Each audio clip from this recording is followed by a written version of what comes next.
All right. Welcome again, everyone. My name is Andrew Rowland, and it seems like we have a good amount of people participating. And if folks are still straggling in, that's more than fine. But I figure we should go ahead and get started. So again, my name is Andrew Rowan. I am the curator and site administrator of the Eric Sloane Museum in Kent, Connecticut. And I just want to thank the Kent Memorial Library for inviting us to participate in this program this evening as they celebrate their 100th anniversary of the museum, which is such a huge accomplishment. So we were thrilled when they asked us to be a part of that and share a little bit of the Eric Sloane Museum's history and involvement in Kent. And the Eric Sloane Museum has been there for a little over 50 years now. So not quite as long as the library, but we're getting there. Again, just a few housekeeping for those of you who are just starting in. We will be having a question and answer session at the end. If you have any questions, feel free to jot them down in the chat feature. I can't promise that I'll see them as I go through. I'm terrible at watching both things, but we will have a question and answer session at the end and allow you to unmute and turn your cameras on so we can engage a little bit if there's interest. So without further ado, we'll go ahead and get started. The Eric Sloane Museum is a Connecticut State Museum that is operated by the Connecticut Department of Economic and Community Development under the auspices of the State Historic Preservation Office. It has been a Connecticut State Museum since 1969, when the museum was founded in partnership between the Eric Sloane Museum, or excuse me, between Eric Sloane and the Stanley Works company. We are a nationally registered historic landmark site, not necessarily for the museum itself, but for the museum property and the Kent Iron Furnace that we'll be talking about as we talk about the properties and involvement in Kent's history. And interestingly, the museum had to close in 2018 for a pretty substantial renovation project. And due to the scale of the renovation and of course COVID-19 concerns, we weren't able to reopen the museum until May of 2021. But that gave us a lot of time to make some updates and make some exciting new exhibits that seem to work well. So I'm hoping to cover all of those topics as we go through today, as well as how this unique museum fits into the beautiful surroundings of Kent, Connecticut. We have the museum here, which is based off of a traditional Connecticut barn. And the property spans more than 13 acres, which includes the historic footprint of the Kent Iron Furnace. To give you a little bit of idea where we're located in Kent, Connecticut, we are just north of the four-way intersection in Kent. So if you come right into the middle of town and keep heading up north on Route 7, you'll see the museum there on the left-hand side. We are right next to the wonderful Connecticut Antique Machinery Museum and the Connecticut Mineral and Mining Museum, as well as our wonderful neighbors down the road at the Kent Historical Society. Many of you in Kent know just how fortunate a town of Kent size is to have three wonderful institutions right located in town. It's just, I think it's just an amazing aspect of the town, and so happy that we have those neighbors to collaborate with. And on the right-hand side, we have a map that Eric Sloane himself created, and that features Kent and the surrounding area. And I made sure to highlight where the museum is there. So if you're planning a trip in the future, if you've never been or you've been there and it might be a little hazy on how to get back, hopefully this will be a good reminder. So before I give a talk about the Eric Sloane Museum, I should probably cover who Eric Sloane is.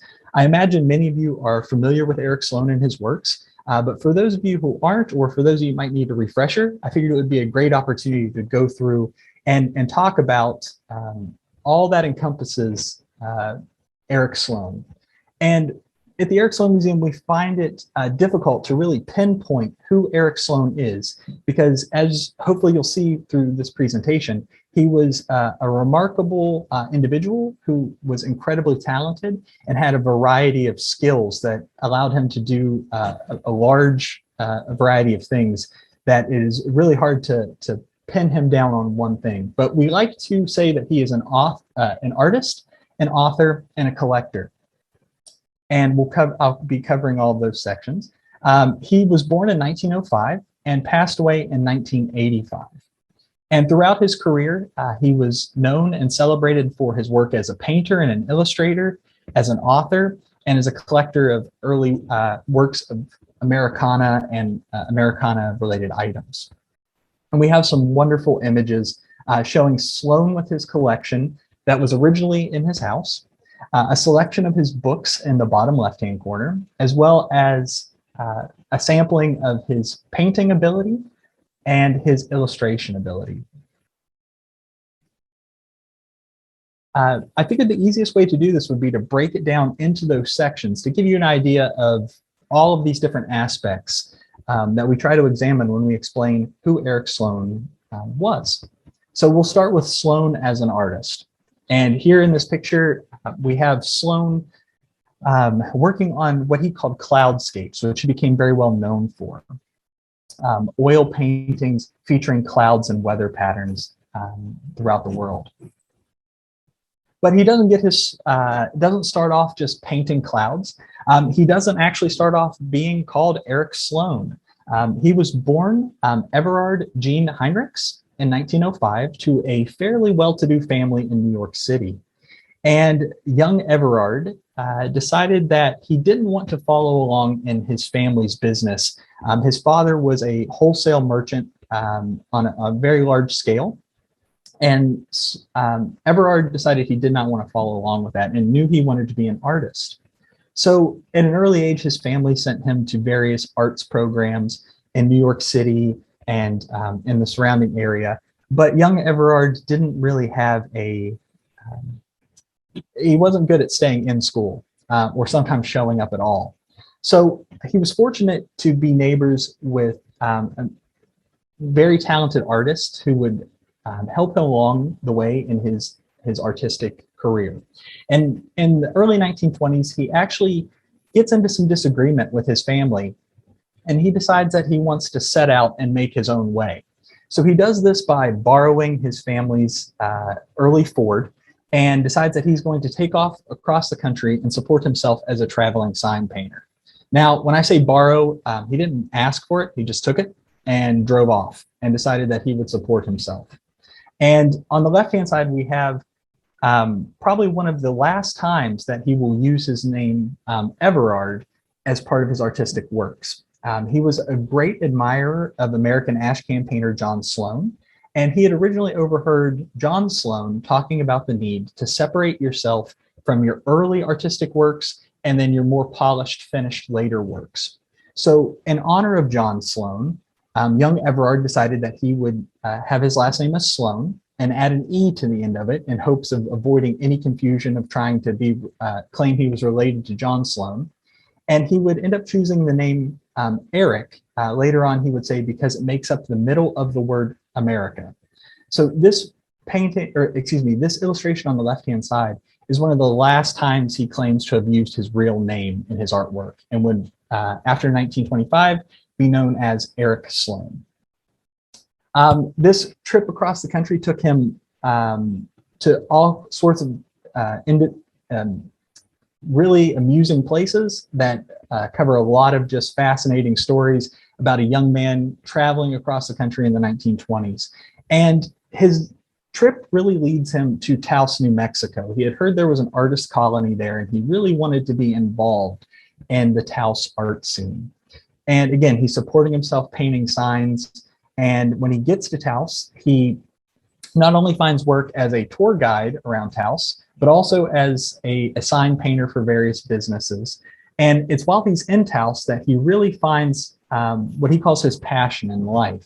And that is to study clouds and weather patterns. While he was there, he witnessed a storm coming across the Southwest landscape and became enamored with the beauty and romance of this storm and its effects on the landscape. And he knew he wanted to learn more.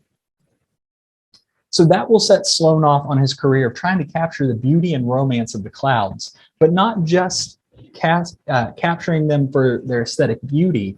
He wanted to understand how the clouds and weather systems worked and be able to relate that information to the general public. So he will really start to look at how weather is formed. He will go to MIT to study meteorology very briefly. Again, his problems with schooling come back and cause him some problems. He ends up leaving.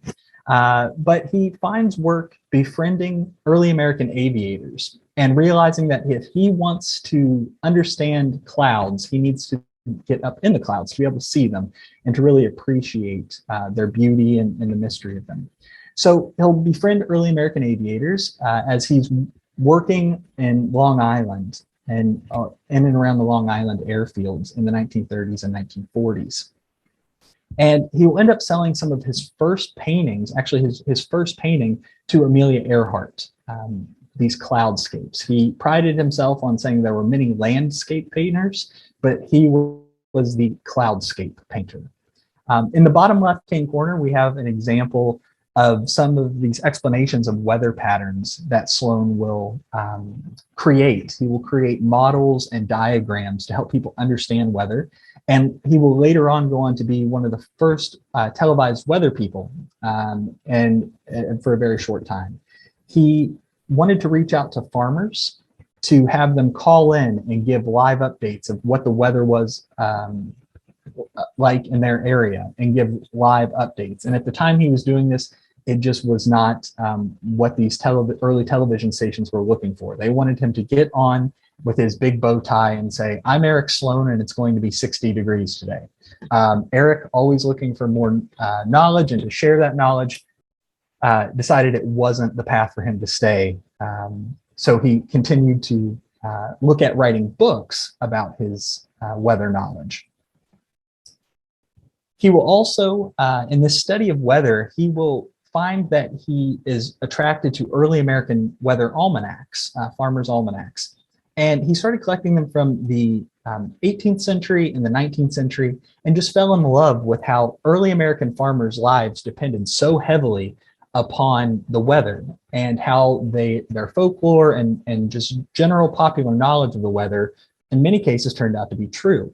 And this would lead him into another great passion in his life of trying to understand and share information about early America, as well as capture the beautiful scenes of early American landscapes or structures. So here we have a sampling of some of the works in the collection. I had to include the maple sugaring illustration because it's that time of year. You've probably seen all of the sugaring buckets, and many of you might be involved in sugaring. It was one thing that Sloane loved to capture in his work. In the top right-hand corner, we have a traditional Connecticut barn that he wanted to show the beauty of these New England structures. And then in the bottom right-hand corner, we have an oil on masonite painting of a bridge, Knox Bridge. He was fascinated with covered bridges and as well as barns, and they make up a large aspect of his portfolio as well. Throughout his career as a sign painter and as an artist, he was also known to paint murals, and probably the best known mural that he painted is actually at the Smithsonian's National Air and Space Museum. And when this museum opened in 1976, Sloane was so well known for being a cloudscape artist and an aviation painter that he was approached by the museum to create a work of art that would cover 75 feet by almost 59 feet of the main museum gallery entrance. And Sloane was a little older when he decided to do this. He was in his 70s, and at first he had decided that it wasn't for him. But after working with the folks at the Smithsonian and with looking at the possibilities of the mural, he would actually undertake the process with the help of local celebrated artist David Armstrong. The two would paint this in 1976. And if you've been to the Air and Space Museum, you know how large scale this painting is. It takes up the 75 feet by almost 59 feet, so very large installation. And he ended up calling it Earth Flight Environment. And the Smithsonian loved the idea because it featured not only the weather patterns and differences in weather, but it also showed just how grand the atmosphere and these weather conditions are as opposed to what we just experience on the ground. And I wanted to include, continuing with Kent history, this beautiful portrait that was done by David Armstrong, an incredible artist and friend of Eric Sloane. And he did this portrait of Sloane that is also in our collection. So as we were talking about Kent artists, I wanted to make sure we included this as well. Moving away from, I could talk about the paintings for hours on end, but I decided I probably shouldn't hold you all hostage that long. I wanted to move ahead to Sloane as an author. Eric Sloane in his lifetime published over 38 books on subjects on anything from American history to natural science, conservation, as well as art, as well as publishing hundreds of articles throughout his career for various publications like Yankee Magazine, Field and Stream, Popular Mechanics. Much like Norman Rockwell, he was not only a commercial illustrator, but he was a commercial author. He would write these articles and hope for them to be published.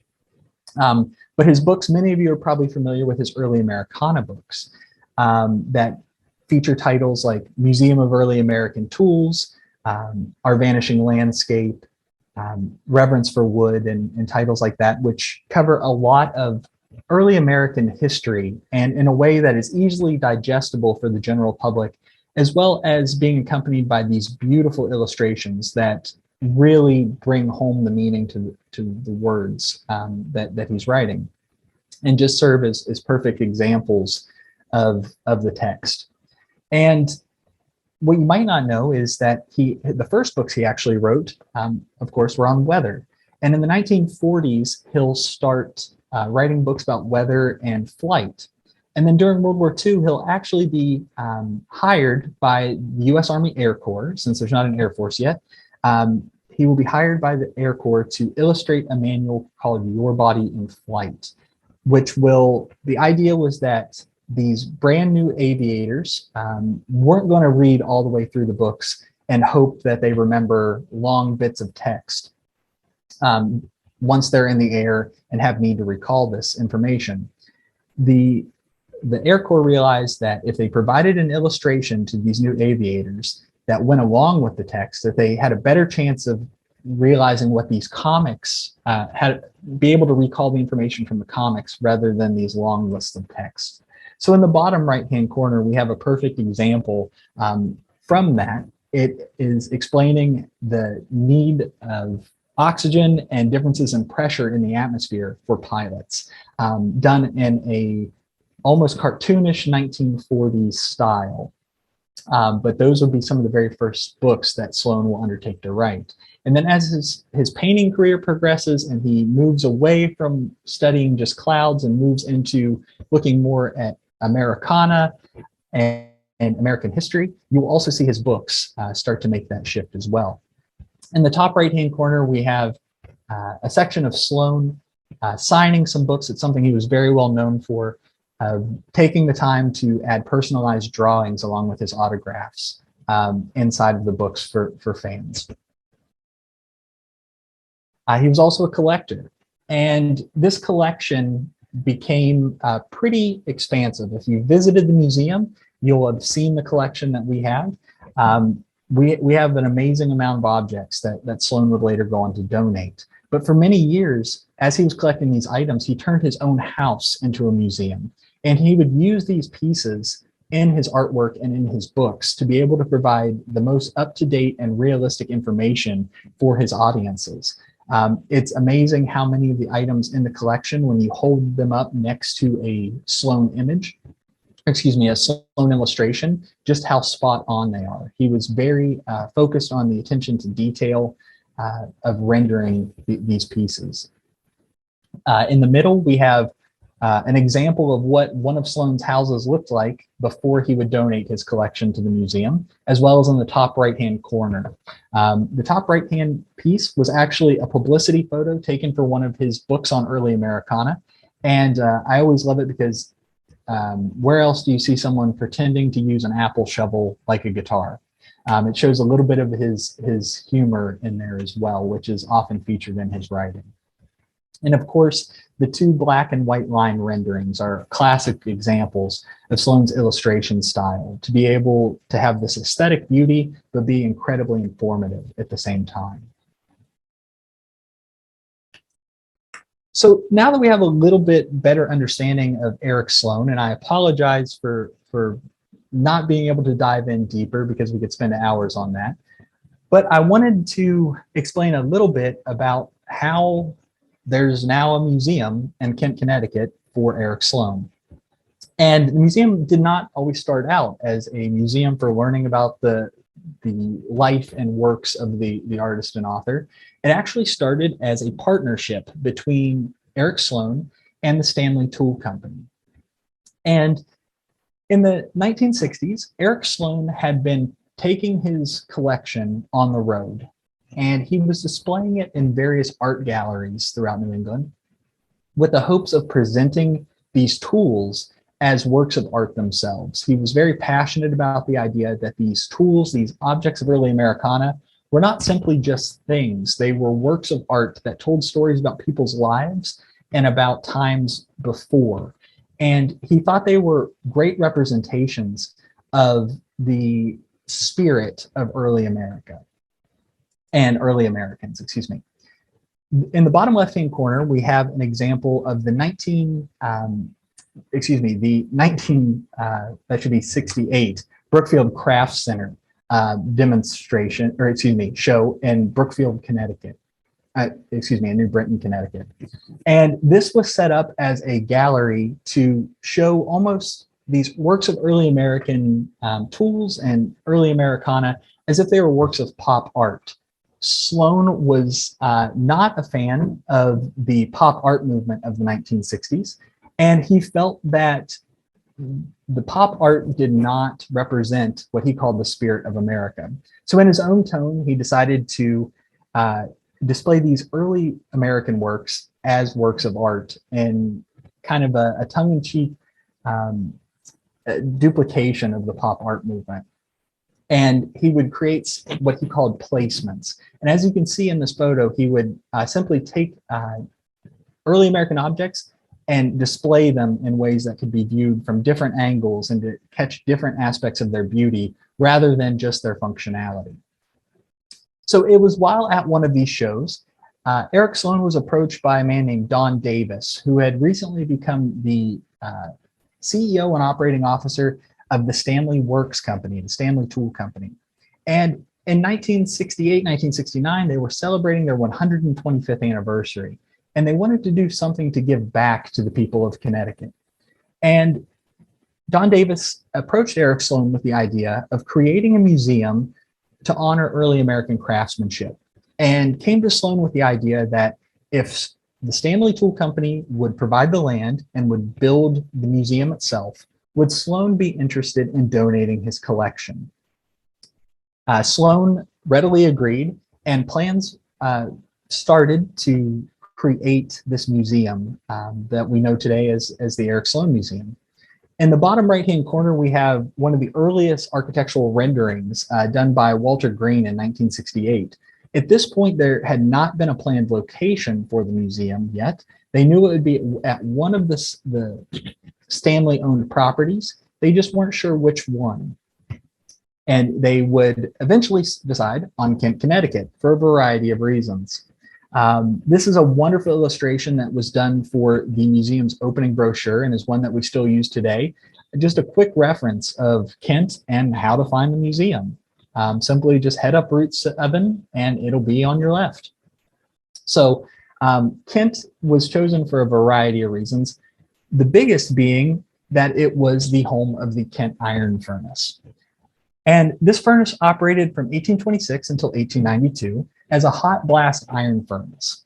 So this large complex would be able to take raw iron ore and process it down into slabs of pig iron that could be later on processed into things like railroad car wheels. On the left-hand side, we have an example of the furnace itself. All that remains today, I shouldn't say all that remains, the most visible remnants of the furnace that were restored in 2006 to their present state. In the height of its operation, it could produce 15 tons of iron daily and was a vast industrial complex that included storehouses for the lime, for the iron ore, for the massive amounts of charcoal. It included rail lines and a 50-acre farm that would help supply the workings of these large iron complexes. It would end up ultimately closing due to fire and changes in markets and technology that the furnace just wasn't able to keep up with in 1892. And I wanted to provide a little bit of background on the furnace itself. In the middle, we have a wonderful map from the 1870s that is showing the placement of just how large this complex is. There was housing available for the tenant, or excuse me, for the workers there. They were company houses, much like you would think of with coal mines or timbering operations. These were company houses owned by the mine and simply rented by the workers. We have coal storage sheds, and we also have the large blast furnace itself in the middle. In addition to power the billows that fed the air into this large blast furnace, there would be an operating grist mill. A grist mill as well as a water mill for the bellows. And this was powered by the Housatonic River, which sits right below the museum today. And the power was provided by Pratt's Dam. So a dam was built across the Housatonic, which fed water into these mills, which would power the billows to operate the blast furnace. And there's a wonderful image in the bottom left-hand corner of that mill standing along the Housatonic. Today, if you walk down along the river, you'll certainly see, especially when the water's low, you can still see remnants of that dam, as well as the stacked stone race channels in the woods below the iron furnace. In the top left-hand corner, we have an example of the furnace when it was in full operation. You can see that that stone tower, that furnace that held all the heat and all of the fire of the operation, was actually clad in a timber building surrounding it and included a casting house. So as the iron ore melted, it would feed down through that large chimney to a small vent at the bottom that allowed the molten iron to flow out into castings or molds. And that would be in the smaller building that you see at the bottom of this complex.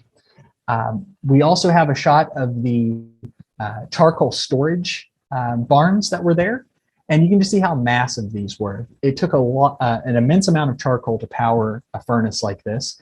And the reason I include this is approximately where those barns sit in the photo is where the museum sits today.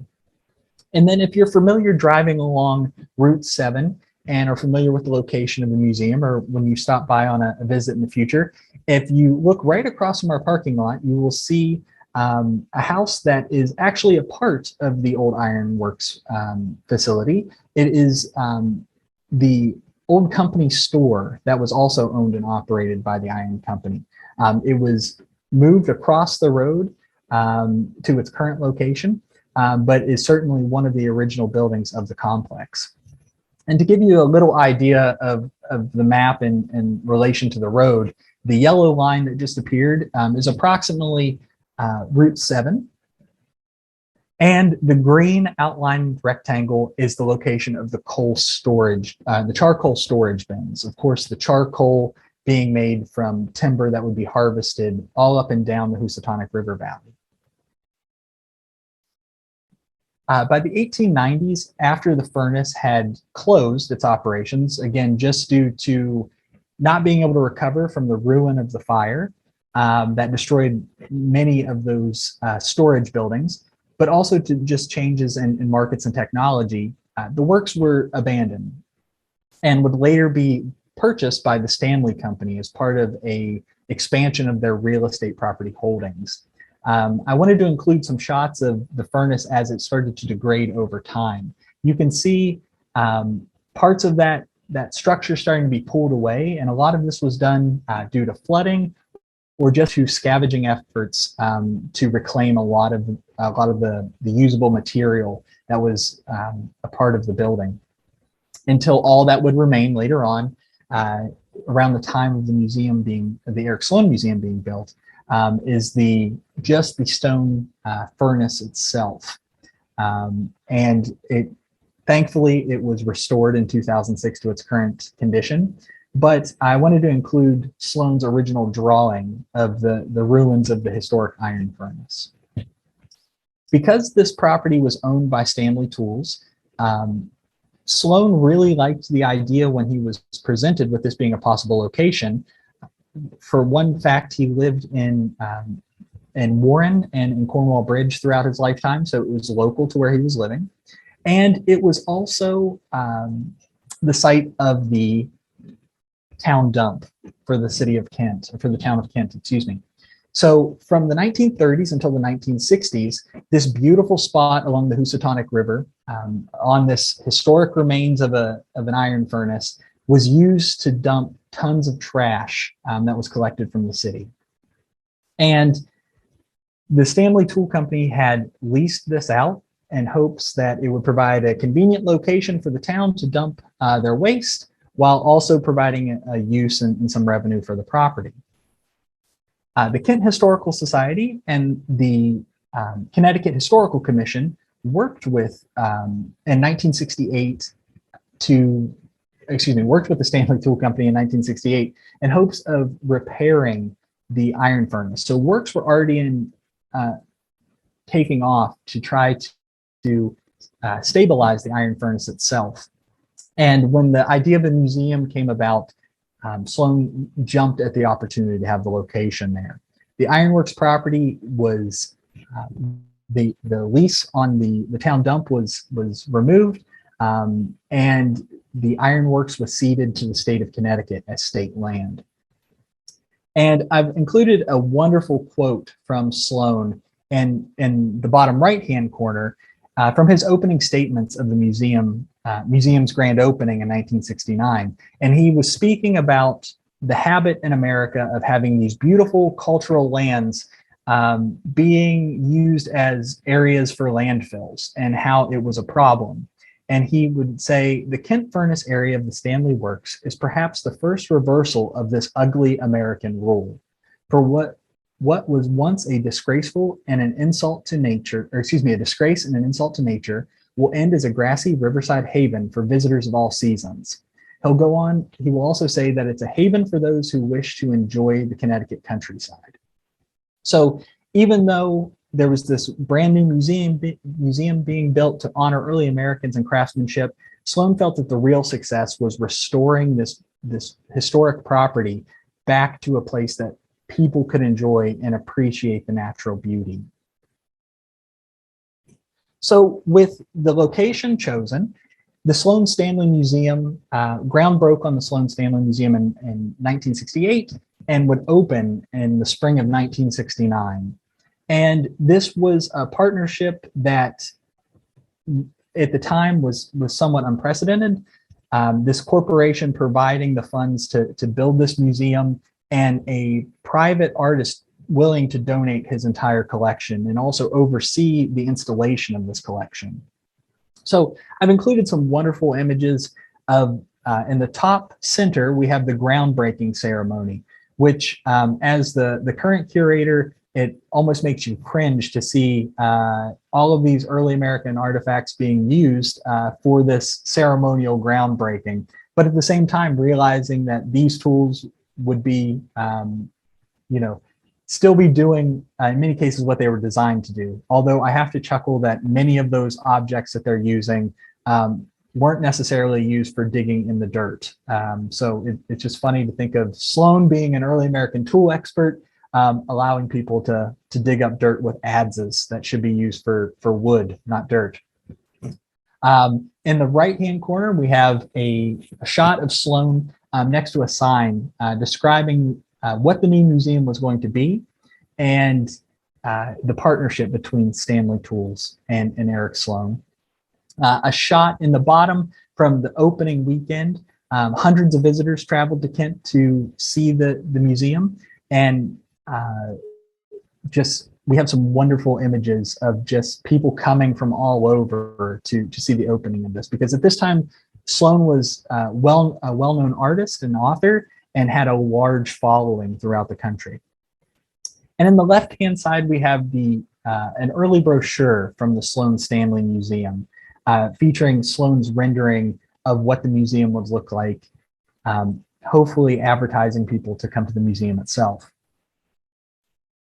Now, inside the museum, Sloane was given the task of curating the entire collection. And he would call this collection Symbols of American Spirit, because he felt that the objects and tools within the museum, these works of Americana, were perfect examples of early American spirit. And he thought they personified early traits of Americans that he would go on to say, use words like resilience and ingenuity. And he thought that these oftentimes handmade items were perfect reflections of the people that used them and had told limitless stories, not only of the past, but still had stories to tell of the future. And he would arrange these in a way, not only so people would come in and say, look how old these items are, but come in to say, look how beautiful these items are. Look how the craftsmanship, look how much time, look how much beauty was thought in these everyday items that would be performing various, drudgery throughout the day, but how much time and effort was put in to make these meaningful items and how much history they held. In the top left-hand corner, we have Sloane installing the exhibits in 1969. In our main tool gallery, Sloane installed all of the tools and did all of the lettering and illustrations that you'll see throughout the galleries. A perfect example is in the bottom left-hand corner, where it features several of the tools posed on the wall as if they were being used, and a wonderful Sloane illustration demonstrating how those tools and objects would be used, in addition to them being posed on the wall. When we closed in 2018 for the renovation, this gallery, which contains well over 1,000 items, had to be completely dismantled and put into storage. And when we were able to get back in the building in 2020, we were tasked with having to reinstall all of the items exactly how Eric Sloane had placed them in 1969, because he simply didn't see this just as a museum exhibit. He saw this as, again, one large art installation that was all there. There was not a part that was disjointed from the other. It all spoke to these objects being symbols of early America and the early American spirit. So we wanted to keep the integrity of this installation, and we're sure to put it back exactly how Sloane had placed it in 1969. So when you visit the museum, you'll be seeing it with some minor changes here and there. Over the years, things get changed. Many were done by Sloane himself. He would often come in and decide he didn't like the way something was done and switch it around. Or he would borrow an item, and the museum hoped that he would bring it back. Many times he did. Sometimes they had to track him down. But when you visit, you will be seeing the installation exactly how Sloane had designed it at the museum's opening. As years went on, the museum was expanded upon. And following Sloane's death in 1985, the decision was made to add on to the museum in a way to honor Sloane and his career, and the Stanley Tool Company, once again, approached Sloane's widow, Mimi Sloane, with the idea of recreating Sloane's studio as a memorial at the museum. And Mimi Sloane agreed and donated many of the items from Sloane's working studio to this exhibit. So in 1986, this recreated studio was opened. And for many years, you could not go beyond the stanchion ropes in the studio. You could come in and see what it looked like, but you couldn't go beyond these stanchions. So you got somewhat of a good feeling for what the artist studio might be like, but it was limited. As we reopened in 2021, we made a conscious decision to take down those stanchions and provide guided tours throughout, because the studio was filled with hundreds of just interesting, fascinating objects that tell thousands of stories for Sloane's working career, but also different aspects of American history. And we love being able to take folks through to have a closer look. There was also an expansion to the museum that was purposed as a gallery for Sloane's works. So if you visit today, you will be able to see over 40 original Eric Sloane paintings on display. We've been very fortunate throughout the museum's history that the museum has never had to go and purchase works of art. We've been very fortunate that people have very generously donated their Sloane works to the museum, knowing that they would be the perfect place to showcase the skill and beauty of these items, as well as furthering our mission of helping to acknowledge and recognize the work of this early American artist. On the right-hand side, we have some examples of works in the collection. In the top right-hand corner, we have actually the first piece that was ever donated to the museum, and it was donated by Sloane himself, and shows his experimentation with light and contrast, using again these beautiful, simple early American scenes and objects.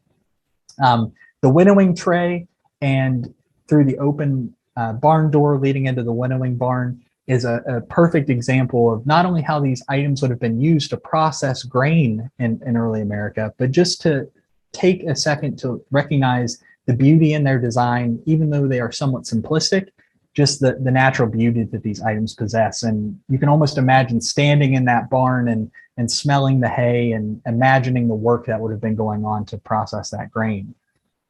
In the bottom right-hand corner, we have a beautiful snowy ski scene. I figured with the impending snow here in Connecticut tomorrow, it would be a good time to include that.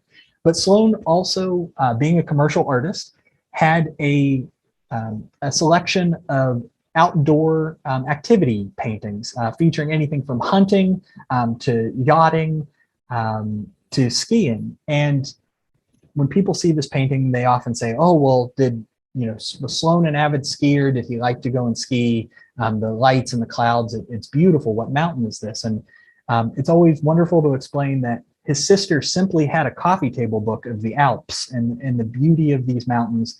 And he was able to create these paintings simply by looking at the coffee table book that his sister had. So we have wonderful interviews with her explaining how every time he would come over, that would be, he was very interested in those books. We also have a new addition to the museum that is the Noah Blake cabin, based off of one of Sloane's books, Diary of an Early American Boy. And in 1974, Sloane had actually been approached, or in the 1970s, Sloane had actually been approached by the Disney company with an offer to sell the rights to his book to make a movie. And unfortunately, negotiations fell through because Disney apparently didn't offer Sloane a large enough sum that he was hoping. And he joked back that actually, his work might only be worth $2. Disney didn't get the joke and ended up sending Sloane a several-page document and a $2 check, thinking that he would sell the rights to his book. Of course, Sloane was not as amused by it as maybe Disney thought he would be. And this led him into wanting to build a replica of this cabin that he describes in this book describing a young boy's life in 1805 and their farm in New England, excuse me. So in 1974, Sloane contracted workers to be able to build carpenters to be able to build this exhibit for the museum. And unfortunately, it fell into disrepair over the years. So by 2019, it had reached a point where visitors were no longer able to go in it. The roof was leaking, and it was just a mess. So thankfully, through efforts by the Friends of the Eric Sloane Museum in partnership with the state of Connecticut and other community partners, the wonderful Friends group undertook the task of demolishing the old cabin, since it had originally just been built as an exhibit and wasn't a historic structure itself, and bringing in a brand new exhibit that more closely resembled Sloane's original illustrations, as well as being more accessible to the public. If you visit when we reopen in this coming May, you'll be able to go through this outdoor cabin and experience many hands-on aspects. The cabin is stocked with items very similar to what would be found in a house in early America in 1805. And we have plans to add on to the exhibit, historic gardens, pathways, and we just have a lot of really exciting things coming up in 2022. But we can't thank our Friends group enough for undertaking the process of building this wonderful exhibit. And as we're coming to the end of our time, I wanted to cover a little bit of the future of the Eric Sloane Museum. Last year we reopened, of course, after being closed for many years, and of course with the complications of COVID-19 to contend with. But we had a really successful year. We saw over 3,000 visitors between May and October, which was a wonderful experience for us as the museum staff. And the renovations did just a wonderful job of really beautifying the museum and bringing it up to speed as far as needed improvements for accessibility and comfort and protection of our collection. As we move forward, we're hoping to continue the traditions of the Eric Sloane Museum of providing quality programming for the community. And we want to take it several steps further by making the museum more accessible than ever to our community partners and to the town of Kent. We are, this year, we're really excited to announce that we're going to be offering hands-on workshops and demonstrations featuring things like block printing, tintype photography classes where you'll be able to come in and stage wet plate photography tintypes with an artist and learn how the process is done, as well as log hewing and entry to timber frame joinery. So we're really excited to be able to offer those courses for people to register and take. And we're also really excited to be promoting historic trades, skills, and arts in ways that we've never done before. Primarily, or especially those of young craftspeople and young artisans, not only in Connecticut, but throughout the country, that are taking up these historic trades and skills and using them in ways that have positive impacts upon their community. We started this process last year and had just wonderful success. This year we'll be featuring new artisans and new skills and trades. So you'll have to make sure that you tune in either through social media or coming to the museum itself to experience some of those for yourself. And of course, we'll have brand new exhibits. We're taking out pieces from our collection that haven't been seen in many years, creating new exhibits and trying to just make a whole new experience for the museum. So there's always a new reason to come back and explore the Eric Sloane Museum. And with that, I wanted to remind everyone we'll be reopening in May of 2022. And we're still getting our final date set, but be sure to check out our social media. We're on Facebook and on Instagram. If you just search Eric Sloane Museum, you'll be sure to find us. And that's the best way to keep up with everything that's happening. We'll also be updating the museum website as well to make sure that all the information is out there and accessible.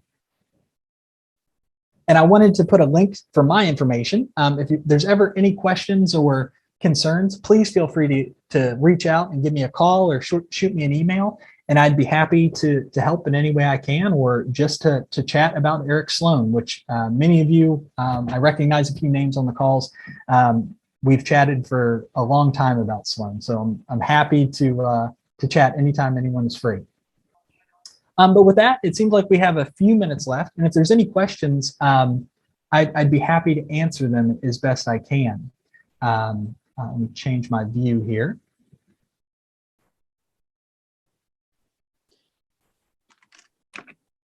And if you have any questions, feel free to, Marge, I see you waving your hand. I just have, actually, I think it's a question, or it may be a comment, one tiny correction. I think the Brookfield Craft Center has always been in Brookfield and still is. And it's in a wonderful old mill that I'm sure Eric loved being in. It's just off Route 202, I guess it is, in Brookfield Center. So that is probably correct. I'll be honest with you. As I was reading that, my cat decided to burst out of the basement door next to me and scared the life out of me. So that was you started to say Brookfield. You had it right, and I apologize for correcting you. This was wonderful, Andrew. Thank you so much. Thank you, Marge, and I really look forward. Beautiful job. Thank you. I look forward to working. We must. For those of you on the call, please be sure to visit the Kent Historical Society. Marge Smith is the curator there, and we're so excited to be working with them in 2022. Looking forward to it.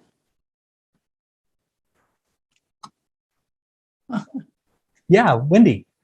Hi there. I have a recollection. I really enjoyed this, but I wonder if you could say a little bit about the Stanley Works. I mean, that was a major industry in Connecticut, and my recollection is that Stanley bought the land along the Housatonic originally because, quite apart from the iron, that it was the potential for industrial power. Right. Absolutely, and the Stanley Works have large land holdings up and down the Housatonic, and that was, of course, just like you said, purchased for future potential of industrial works. Personally, I'm very thankful that now it's a wonderful park for people to come visit and a wonderful historic site. I can't imagine what might be there now if they hadn't been so generous with their donation in 1969. And a lot of that land is protected by the Kent Land Trust too, up the river, well up above the later town dump. Absolutely. Yeah, I think that's one thing we're very fortunate in Kent to have so many areas so many beautiful spaces protected through a variety of wonderful organizations. Yes. Well, it's grand. I'm very glad the museum is here. It has enriched my life for sure. Well, thank you. I appreciate it.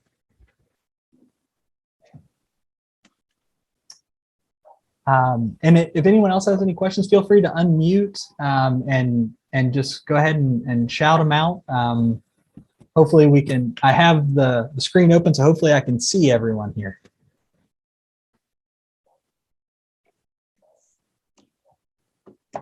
And while people might be thinking of questions or as we're wrapping up, if at any time the Eric Sloane Museum can be of help, please feel free to reach out. We don't hesitate. We're actively looking for new community partnerships or individual partnerships to be forming. Our goal is we have such a wonderful space at the museum that currently is not being utilized to its full potential. So we would love to be able, if you have an idea, feel free to shoot it our way. We're happy to work with you and to everyone's benefit, really. I think your workshops could make a big difference. We're hoping so. We're hoping right now we have 4 workshops already scheduled for this year. So we're really excited about those. And not only is it helping promote these historic trades or skills and arts that are, I don't think that they're truly dying out because there's so much interest in them. And there's definitely a renaissance of wanting to learn that information, but it just provides the Sloane Museum to be a center for that knowledge, much like Sloane's books were a great introduction to many of these crafts and skills for many artisans, and just opening it up to new audiences and helping share that valuable knowledge. Andrew? Yeah, Scott, go ahead. How you doing? Good. Also, sometime this year, is there going to be a grand reopening to the museum? That's a great question, Scott, and I'm glad you mentioned that. Scott's one of our wonderful board members for the Friends of the Eric Sloane Museum, and right now we're working with the Friends of having a large celebration for the museum for our annual 4th of July bell ringing ceremonies. So for the 4th of July, we're hoping to have a large event, 4th of July weekend, excuse me. So Friday, Saturday, and Sunday, we're going to be pulling out all the stops at the museum in hopes of just celebrating the museum's history and our reopening, as well as our tradition of celebrating the 4th of July. So make sure to mark that on your calendar, and there'll definitely be more updates of that coming down the road as we finalize them. Thanks for the reminder, Scott. Something you might add, if I may interrupt again, is Please. how about having an invitation to people to bring a strange tool that they've found for identification? That brings people, what was this used for? I mean, I have a whole wall of tools at home, and there's one thing there I never could figure out what it was, but it turned out to be, it was just a long stick with a lot of little barbs on it, and it turned out it was a bird feeder, and you could stick corn cobs on it. But who would know that? I had to ask somebody. I just got lucky, and somebody knew what it was.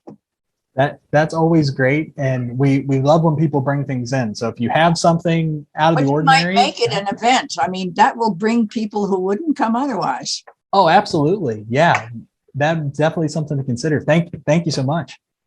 I have a question. Carol, yeah, please. I think, if I'm correct, that he is buried there and that his tombstone has a very unusual message. So it's not just the stone is there, but he's actually there as well? Yes, his remains are there. He and his wife, Mimi, were laid to rest there. Their ashes are there under a memorial stone. And the stone, you're exactly right. The stone reads, God knows I tried, which speaks a little bit to Sloane's humor of, at the end of his life, he realized that he had been very fortunate to lead this artistic lifestyle, that he was able to write and pursue his passions. And he was very thankful and wanted to acknowledge that people who had supported him gave him those opportunities that a lot of other people hadn't had.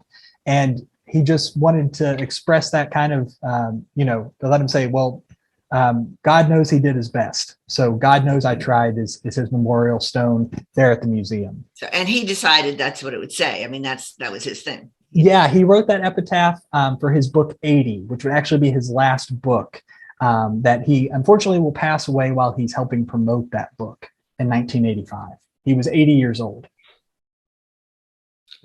And I really like Wendy's idea of we have some things around that I'm not even sure what they are. And I think she's got a terrific idea there for an event. Absolutely. That's something that I'm really excited to see, because we have, people bring things in here and there, but it would be great to have not necessarily like an antiques roadshow kind of weekend, but bring in your stuff and we'll try to figure out what it is. Well, I see that we've hit 8 o'clock, and I promised I would keep it within an hour because many of you know I can ramble on for days. But I'm happy to stay on here a little bit if there's any further questions. But I want to thank you all so much on behalf of the Eric Sloane Museum and as well as the Kent Memorial Library for the opportunity. And thank you so much for attending the program. We hope to see you at the museum this coming summer. Thank you so much. Sounds good. Thank you, Andrew. Very good. Thank you very much. Bye. Thank you. Thank you, Andrew. This has been great. Thanks.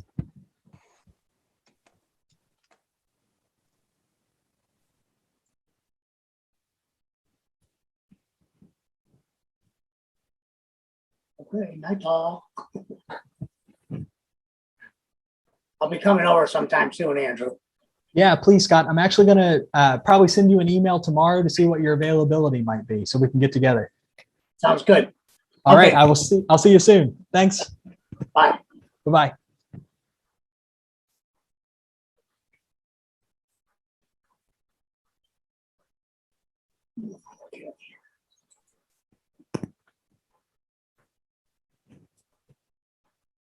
Well, I can figure out how to use a computer. I'll be all set.